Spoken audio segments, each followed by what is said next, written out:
పేదవాడి పక్షాన నిలబడతాం, ప్రజా గొంతుకై నినదిస్తాం.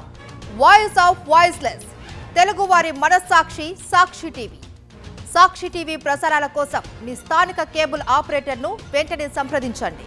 మారుతి అంటే ఒకప్పుడు యంగ్ హీరోస్ కు ఫేవరెట్ డైరెక్టర్, యూత్ ఆడియన్స్ కు ఇష్టమైన దర్శకుడు. ఎందుకంటే మారుతి స్టోరీస్ అలా ఉంటాయి. కానీ 2020 నుంచి ఈ డైరెక్టర్ కు హిట్ లేదు.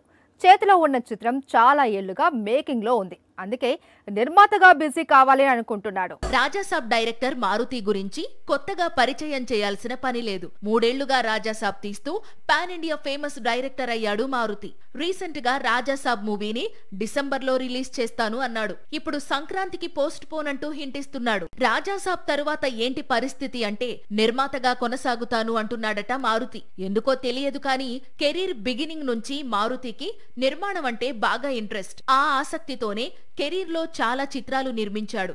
కానీ ఈసారి మాత్రం సాయి ధరమ్ తేజ్ హీరోగా ఒక మూవీని నిర్మించేందుకు సిద్ధమవుతున్నాడు. ఇందుకోసం తానే కథను సమకూర్చాడట. మారుతి దర్శకత్వంలో తేజ్ ప్రతిరోజు పండగే అనే చిత్రంలో నటించిన సంగతి తెలిసిందే. మరోసారి ఇదే కాంబినేషన్ రిపీట్ అవుతోంది. కాకపోతే దర్శకుడిగా టైగర్ నాగేశ్వరరావు ఫేమ్ వంశీతో సంప్రదింపులు జరుపుతున్నాడట. మరోవైపు తేజ్ ప్రస్తుతం సంబరాల ఏటిగట్టు అనే చిత్రంలో నటిస్తున్నాడు. రాజాసాబ్ రిలీజ్ తరువాత పెద్ద లీగ్ లోకి వెళతాను అనుకుంటున్నాడు మారుతి. పైగా రాజాసాబ్ సీక్వెల్ కూడా ఉండే అవకాశం ఉంది. అందుకే నిర్మాతగా దూసుకుపోవాలని డిసైడ్ అయినట్లు కనిపిస్తోంది.